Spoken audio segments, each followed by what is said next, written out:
अस्सलाम वालेकुम स्टूडेंट्स। हमने जो टॉपिक स्टार्ट किया हुआ है डिस्कशन का, that is the motion of the single charge particle in the presence of uniform electric and magnetic field. उससे पहले जो हमने टॉपिक डिस्कस किया था that was the motion of a single charge particle in the presence of the applied external magnetic field. तो अगर हम compare करें, प्रीवियस जो टॉपिक था उसमें हम जस्ट मैग्नेटिक फील्ड कंसिडर कर रहे थे, यूनिफॉर्म मैग्नेटिक फील्ड जो हमने अप्लाई की थी,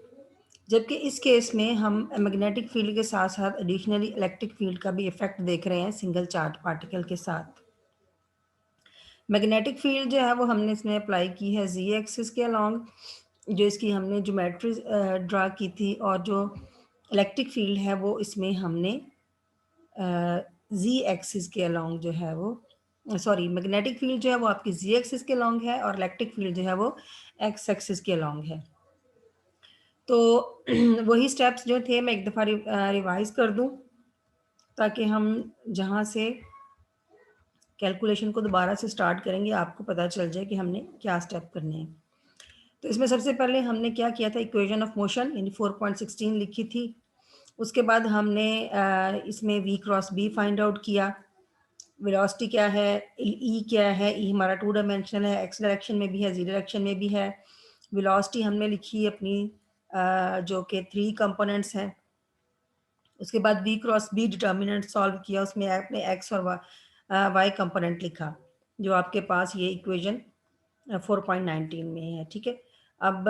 नेक्स्ट स्टेप में हमने क्या करना है, जो ये वी क्रॉस बी है और जो ई है, इसको हमने इक्वेशन ऑफ मोशन में सब्स्टिट्यूट करना है और वहाँ कंपेयर करना है एक्स वाई जी यानी कि आई जे के कंपोनेंट को इक्वेशन के बोथ साइड्स पे। तो जब हमने कंपेयर किया और जो डेरिवेटिव था विद रिस्पेक्ट टू टाइम उसको डॉट से रिप्रेजेंट किया, तो ये हमारे पास ये 3 इक्वेशंस बनी थी, ये एक्स कंपोनेंट के लिए, ये वाई कंपोनेंट के लिए और ये जी कंपोनेंट के लिए। तो इसमें सबसे पहले हमने जी कंपोनेंट के लिए इसको सॉल्व किया था। हमने वी जी फाइंड आउट किया बाय टेकिंग इंटीग्रेशन, और फिर वहाँ से हमने जी फाइंड आउट किया, और हमने बताया कि जो डिस्टेंस है जी जो है बेसिकली वो क्या है, डिस्टेंस है जी एक्सिस के लॉन्ग, ये टी स्क्वायर के हिसाब से चेंज होता है और पार्टिकल जो है वो एक्सिलरेट करता है जी एक्सिस के लॉन्ग। ठीक है, और इसमें जी नॉट हमने कहा था कांस्टेंट ऑफ इंटीग्रेशन है। सेकेंड स्टेप में हमने क्या किया, जो हमारा वी एक्स डॉट की इक्वेशन है, जो इक्वेशन 4.21 है, ये हमारी इक्वेशन यहाँ से हमने, ये हमारे पास वी एक्स की फॉर्म में है, यानी कि यहाँ पे वी वाई डॉट है और यहाँ पे हमारे पास वी एक्स है और यहाँ पे हमारे पास वी एक्स डॉट है। तो इन दोनों इक्वेशन को अब हमने यूज़ करना है 4.20 और 4.21 को सॉल्व करना है। इन दोनों के सॉल्व करने से हमने कुछ स्टेप सॉल्व किए थे।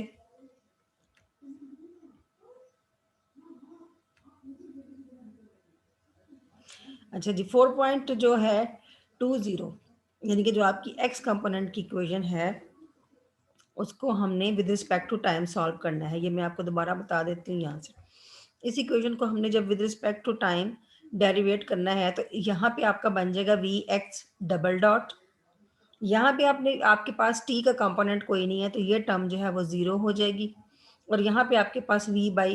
वाई जो है वो वी वाई डॉट बन जाएगा। ठीक है,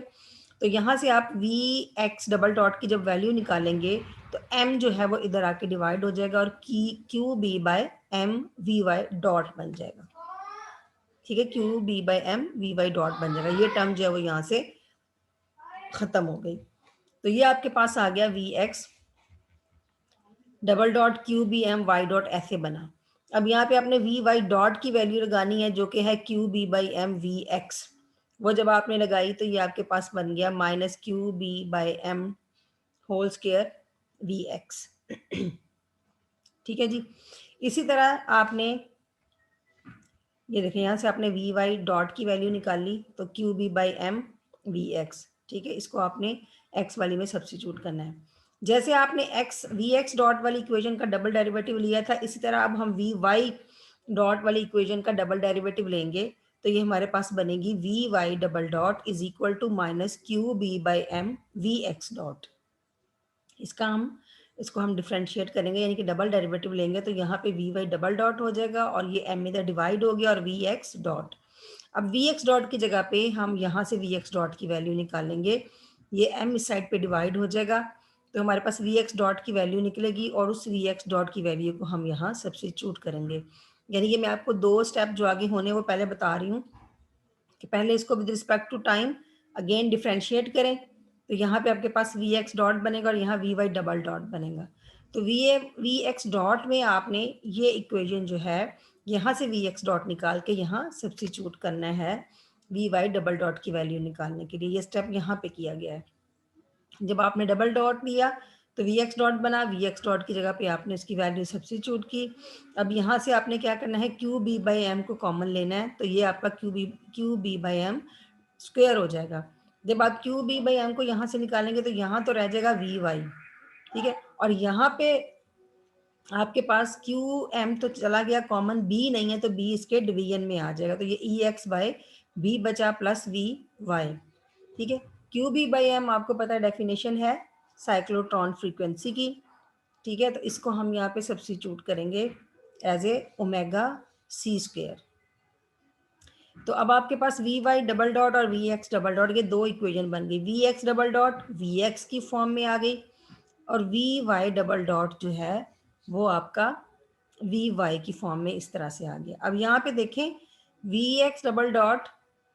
फ्रीक्वेंसी का function, frequency multiply by the X component of velocity. यहाँ पे V Y double dot frequency का factor multiply by V Y नहीं है बल्कि इसके साथ ये एक फैक्टर ऐड हो रहा है, ठीक है। तो हम ये कह सकते हैं कि बेसिकली ये जो ई एक्स बाई बी है, ये जो कंपोनेंट आ रहा है, ये जो इलेक्ट्रिक फील्ड और मैग्नेटिक फील्ड दोनों के प्रेजेंस की वजह से इसमें एडिशनल फैक्टर जो है वो अपीयर हो रहा है, ठीक है। अब यहाँ पे हम Q B by M square की जगह पे क्या लगा रहे हैं, ओमेगा सी स्क्वेयर, तो V x double dot minus omega C square V X बन गया। इसी तरह अब ये जो वी एक्स डबल डॉट है ये हमने इसको किस फॉर्म में बना लिया, ये हमारी सेकेंड ऑर्डर डिफरेंशियल इक्वेशन है, जैसे हमने प्रीवियस टॉपिक में डिस्कस किया था। इसका जो सोल्यूशन होगा वो इस फॉर्म में आएगा, ठीक है। सिमिलरली ये तो बन गया आपके पास वी एक्स। अब आपको क्या चाहिए, वी एक्स तो आ गया, अब आपको चाहिए वी वाई। तो उसके दो मेथड है, आप यहाँ से भी वी वाई निकाल सकते हैं, लेकिन सिंपल मेथड ये है कि जो आपके पास वी एक्स है उसे पीछे इक्वेशन में सब्स्टिट्यूट करें तो आपके पास वी वाई इजीली बन जाएगा, ठीक है। ये देखिए आपके पास वी एक्स है तो आपको वी वाई चाहिए, तो जो आपके पास वी एक्स अभी आया है डिफरेंशियल इक्वेशन का सोल्यूशन करके उसका डेरिवेटिव लें,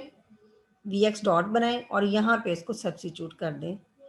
यहाँ पे सब्स्टिट्यूट कर दें तो आपके पास वी वाई की वैल्यू आ जाएगी, ठीक है। जो आपके पास डिफरेंशियल इक्वेशन का सोल्यूशन में वी एक्स आया उसका डॉट लें,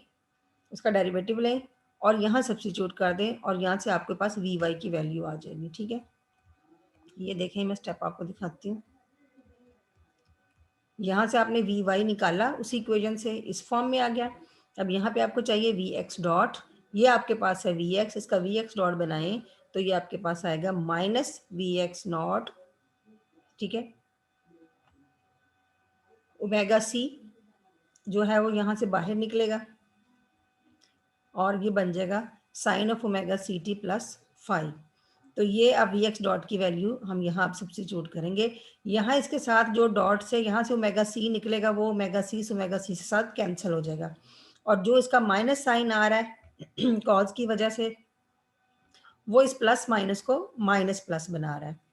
ठीक है। वो जो कॉज के का डेरिवेटिव माइनस साइन होता है तो वो माइनस इसको माइनस प्लस बना रहा है और जो यहाँ से ओमेगा सी जनरेट हो रहा था, ओमेगा सी निकल रहा था डेरिवेटिव की वजह से, वो इस ओमेगा सी को कैंसिल कर देगा तो minus plus B X naught sine of omega C T plus five आपके पास आ जाएगा और ये term minus E X B वाला फैक्टर इसके साथ एज इट इज आ गया, तो ये आपके पास वी वाई की वैल्यू भी आ गई, ठीक है। तो जैसे आपने मैग्नेटिक फील्ड वाले केस में किया था, अब आपके पास वी एक्स कंपोनेंट आ गया, वी वाई कंपोनेंट आ गया। आप इन दोनों साइडों का, आप इन दोनों कंपोनेंट का स्क्वायर भी लें और दोनों इक्वेशन को ऐड भी करें। 4.27 और 4.28 दोनों तरफ स्क्वायर भी लें और इनको दोनों साइड्स को ऐड भी करें। तो स्क्वायर लेने से पहले आपने ये क्या करना है कि क्योंकि यहाँ पे ये cos x का फंक्शन है और यहाँ पे sin x का फंक्शन, और आपको पता है कि cos square theta plus sine square theta जो है वो मिलके 1 बनाता है। तो ये करने से पहले, स्क्वायर करने से पहले, ये जो minus E X by B है इसको आप दूसरी साइड पे ले जाएं और वी वाई में ऐड कर दें, ताकि आपकी जो राइट साइड है वो 1 बन जाए। तो और आपने क्या कहा था, जो आपके पास वी एक्स नॉट है वो वहाँ आपका किसके इक्वल था, वी परपेंडिकुलर आपने इसे कहा था। तो ये देखें, V X square plus V Y, यानी कि जो वाई वाला कंपोनेंट है उसमें दूसरा कंपोनेंट आके फैक्टर इसमें ऐड किया, फिर आपने इसका स्क्वायर लेना है। तो दूसरी साइड पे V X not square common into आपका cause of cos square omega C T plus 5 plus sine square omega C T plus 5 वो 1 बन जाएगा। तो वी परपेंडिकुलर स्क्वायर कॉमन निकलेगा। यहाँ से वी परपेंडिकुलर निकाला तो दूसरी साइड पे आपका अंडर रूट आ गया।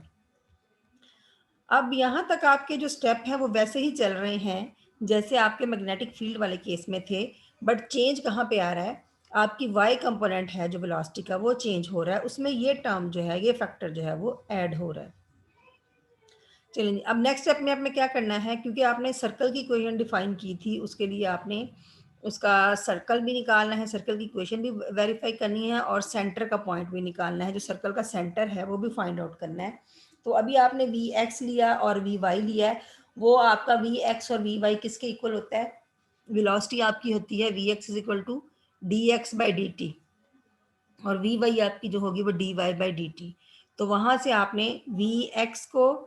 इंटीग्रेट करना है तो आपके पास एक्स निकल आएगा और ये आपका इंटीग्रेशन कांस्टेंट। इसी तरह से आपने डी वाई, जो वी वाई कंपोनेंट है उसको इंटीग्रेट करना है तो आपके पास वाई निकल आएगा, ये आपका इंटीग्रेशन कांस्टेंट। अब वहाँ पे ये फैक्टर आपका जो है एक्स्ट्रा था, तो जब आप इसको इंटीग्रेट करेंगे विद रिस्पेक्ट टू टाइम तो यहाँ पे टी अपीयर हो जाएगा और ये आपका इंटीग्रेशन कांस्टेंट। ये हम प्रीवियसली डिफाइन कर चुके हैं यहाँ पे, क्योंकि ये फैक्टर अपीयर हो रहा है अगेन। तो ये क्या है आपका, ये लामर रेडियस है which is equal to V perpendicular over omega C, और यहाँ पे आपने ओमेगा सी की वैल्यू लगाई क्यू बी बाई एम, तो ये इस फॉर्म में आपने ले लिया।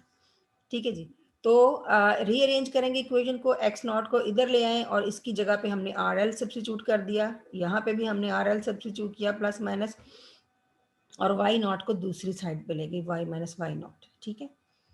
अब आपके पास सर्कल की इक्वेशन क्या है,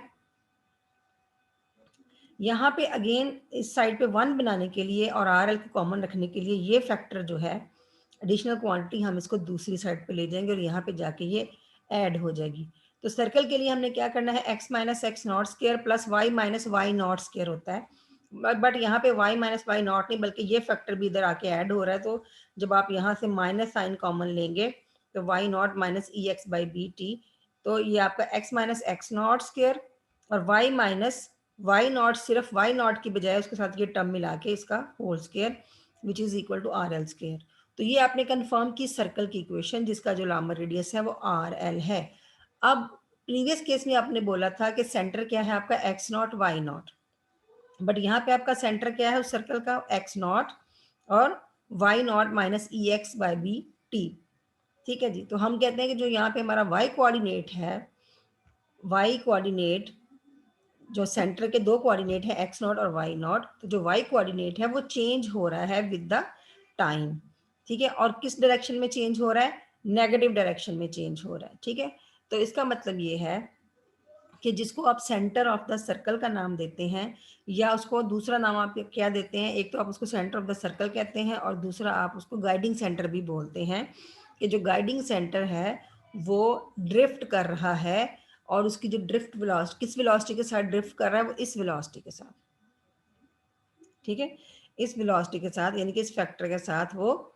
ड्रिफ्ट कर रहा है। तो उसके गाइडिंग सेंटर को हम वी जी सी से, ये जो वी जी सी है, जी सी स्टैंड फॉर गाइडिंग सेंटर, और वी जो वी जी सी का क्या मतलब आप बोलेंगे, वी जी सी आप ये कहेंगे कि जिस वेलोसिटी के साथ गाइडिंग सेंटर मूव कर रहा है या ड्रिफ्ट कर रहा है, we ji C ji C guiding centre और वी क्या है वेलोसिटी, जिस वेलोसिटी के साथ गाइडिंग सेंटर ड्रिफ्ट कर रहा है, विच इज इक्वल टू, क्योंकि यही इसके वाई कंपोनेंट में चेंज आ रही है तो वो ई एक्स बाई बी है। आगे इसको सिंप्लीफाई करके इस फैक्टर के फॉर्म में लिया गया है, इसको वेक्टर के फॉर्म में लिखा है और बी के साथ इसको इसकी क्रॉस मल्टीप्लिकेशन ली है ऊपर भी और नीचे भी, तो ये E cross B by B square और इसको वी ई बोला है। ठीक है, तो इसको हम बोलते हैं ई क्रॉस बी ड्रिफ्ट बोलते हैं, यानी कि जो आपका चार्ज पार्टिकल है वो in the presence of electric और मैग्नेटिक फील्ड उसमें ड्रिफ्ट प्रोड्यूस होता है, जिसको हम ई क्रॉस बी ड्रिफ्ट बोलते हैं। अब ये देखें ड्रिफ्ट किस डायरेक्शन में हो रही है, दोनों की ड्रिफ्ट जो है, जब आपका ये ज्योमेट्री हमने कंसिडर की कि जी डायरेक्शन में आपकी मैग्नेटिक फील्ड है, एक्स डायरेक्शन में आपका ई है, तो जो आपके चार्ज पार्टिकल हैं आयन और इलेक्ट्रॉन वो डाउनवर्ड डायरेक्शन में ड्रिफ्ट करेंगे। ठीक है, अब देखें यहाँ पे सर्कल बन रहा है लेकिन कंप्लीट सर्कल नहीं बना, अभी हाफ सर्कल बना और उसके बाद जल्दी से कंप्लीट करके नेक्स्ट हाफ साइकिल की तरफ चला गया ऐसे, यानी कंप्लीट सर्कल की फॉर्म ये नहीं बन रही। गाइडिंग सेंटर जो है वो डाउनवर्ड मूव भी कर रहा है और साथ में जायरेट भी कर रहा है। अब देखें जो ड्रिफ्ट वेलोसिटी है ये इलेक्ट्रिक फील्ड और मैग्नेटिक फील्ड पे डिपेंड कर रही है। यहाँ पे भी देखें जो गाइडिंग सेंटर की वेलोसिटी है वो इलेक्ट्रिक फील्ड और जो इलेक्ट्रिक फील्ड का कंपोनेंट एक्स डायरेक्शन में है उस पर डिपेंड कर रही है और मैग्नेटिक फील्ड पे डिपेंड कर रही है, ये चार्ज पे डिपेंड नहीं कर रही। तो इसलिए जो दोनों पॉजिटिव आयन और इलेक्ट्रॉन है दोनों ही ड्रिफ्ट कर रहे हैं और दोनों एक ही डायरेक्शन में ड्रिफ्ट कर रहे हैं। ठीक है ना, यानी कि दोनों ही डाउनवर्ड डायरेक्शन में, इनका जो गाइडिंग सेंटर है वो दोनों का वो डाउनवर्ड डायरेक्शन में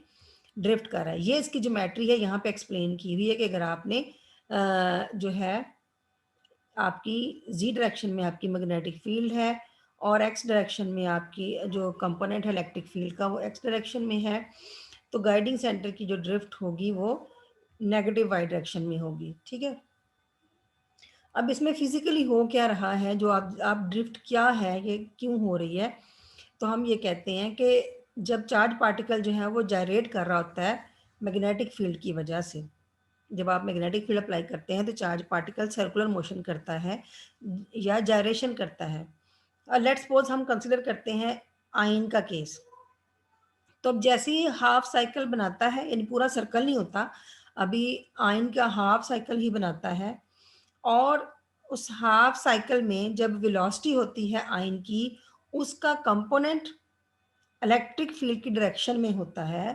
तो आयन एक्सिलरेट करता है, उस पर इलेक्ट्रिक फील्ड जो है वो फोर्स लगाती है, वो आगे की तरफ एक्सिलरेट करता है और जब वो एक्सिलरेट करता है तो इस केस में वो एनर्जी गेन करता है इलेक्ट्रिक फील्ड से, और जब इलेक्ट्रिक फील्ड से वो एनर्जी गेन करता है तो जो परपेंडिकुलर कंपोनेंट है वो इंक्रीज होता है, जिसकी वजह से लामर रेडियस भी इंक्रीज होता है। ठीक है, और वो ये देखिए अभी हाफ साइकिल हुआ, इसी हाफ साइकिल में अगर इलेक्ट्रिक फील्ड का कंपोनेंट जो आयन की वेलोसिटी का कंपोनेंट जो है वो इलेक्ट्रिक फील्ड के कंपोनेंट के लॉन्ग होगा, तो चार्ज पार्टिकल एनर्जी गेन करेगा और एक्सिलरेट करेगा, और जब ये एक्सिलरेट करेगा तो इसका वी परपेंडिकुलर कंपोनेंट इंक्रीज होगा, जिसकी वजह से लामर रेडियस भी ये इंक्रीज हुआ। ठीक है, लेकिन जैसे ही सेकंड हाफ बनना है, यानी कि इसने ऊपर की तरफ सर्कल कंप्लीट करना है, वो सर्कल कंप्लीट करने की बजाय जैसे ही अगला हाफ साइकिल आता है तो वेलोसिटी जो होती है आयन की वो ऑपोजिट हो जाती है to the direction of the electric field, जिसकी वजह से आयन जो है वो अपनी एनर्जी लूज करता है क्योंकि वो इलेक्ट्रिक फील्ड की ऑपोजिट डायरेक्शन में है, और जिसकी वजह से वी परपेंडिकुलर भी डिक्रीज होता है और उसका लामर रेडियस भी डिक्रीज होता है, तो जिसकी वजह से ये छोटा सा सर्कल बनता है। ये हाफ साइकिल में एनर्जी गेन होती है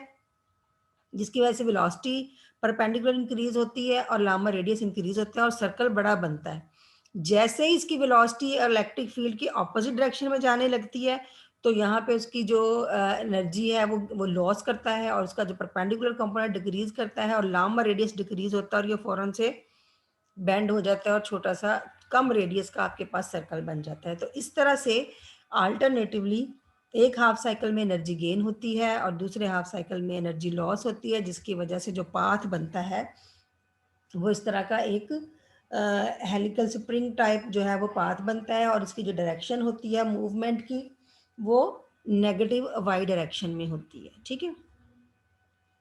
तो हम ये कहते हैं कि जो लामर रेडियस में डिफरेंस बनता है दोनों साइड पे, यानी कि एक हाफ साइकिल में वो इंक्रीज हो रहा है, दूसरे हाफ साइकिल में वो डिक्रीज हो रहा है, इसकी वजह से ड्रिफ्ट प्रोड्यूस होती है। अब जो आपने देखा है दोनों का पाथ इलेक्ट्रॉन की जो जायरेशन है, क्योंकि वो अपोजिट डायरेक्शन में होती है, तो ये ऑपोजिट डायरेक्शन में इसकी एनर्जी होने की बजाय, मोशन होने की बजाय, इसकी जो जायरेशन है मैग्नेटिक फील्ड के केस में वो अपोजिट डायरेक्शन में होती है, तो इसमें जो एनर्जी लॉस और एनर्जी गेन का जो फिनोमिना होता है वो आयन की तरह आयन के हिसाब से ऑपोजिट होता है। लेकिन दोनों की जो ड्रिफ्ट होती है, जो गाइडिंग सेंटर की ड्रिफ्ट है, वो दोनों की आयन की और इलेक्ट्रॉन की, वो दोनों चार्ज और मास पे क्योंकि डिपेंड नहीं करते, वो एक ही डायरेक्शन में होती है। और दूसरा हमने लास्टली ये कहना है, क्योंकि हमने जेड कंपोनेंट भी फाइंड आउट किया हुआ है कि जो वेलोसिटी होती है पार्टिकल की जी डायरेक्शन में वो इंक्रीज होती है विद द टाइम, वो हमने इक्वेशन से शो किया है। तो ये सारे प्रोसीजर को यहाँ पे डायग्राम में दिखाया गया है कि ये आपकी इलेक्ट्रिक फील्ड थी एक्स कंपोनेंट में, ये आपकी मैग्नेटिक फील्ड थी जी कंपोनेंट में, ये आपका चार्ज पार्टिकल है जो वो ड्रिफ्ट कर रहा है, और ड्रिफ्ट किस डायरेक्शन में हो रही है, ई क्रॉस, इस ड्रिफ्ट को हम ई क्रॉस बी ड्रिफ्ट कहते हैं। और ये हमेशा ड्रिफ्ट किस डायरेक्शन में होती है, जिस डायरेक्शन में इलेक्ट्रिक फील्ड और मैग्नेटिक फील्ड अप्लाई होते हैं उसकी परपेंडिकुलर डायरेक्शन में चार्ज पार्टिकल ड्रिफ्ट करता है। तो यहाँ पे ये बी इसको जायरेट करवा रहा है ऐसे, इलेक्ट्रिक फील्ड इसको आगे की तरफ एक्सिलरेट करवा रहा है, तो इस साइड पे आयन की जो होगी ड्रिफ्ट होगी वो परपेंडिकुलर डायरेक्शन में होगी। तो यहाँ पे ये हमारा टेम्परेचर जो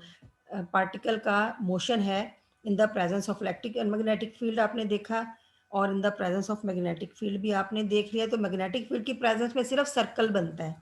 और जायरेट करता है पार्टिकल, वो हमने कंफर्म किया, सर्कल की इक्वेशन बनाई। जबकि आपने यहाँ पे देखा कि जब हम एडिशनल इलेक्ट्रिक फील्ड अप्लाई कर रहे हैं तो मैग्नेटिक फील्ड का इफेक्ट तो जायरेशन ही है, लेकिन इलेक्ट्रिक फील्ड का इफेक्ट क्या है कि वो उसको एक्सिलरेट आगे की तरफ करवाता है, जिसकी वजह से ये ड्रिफ्ट प्रोड्यूस होती है।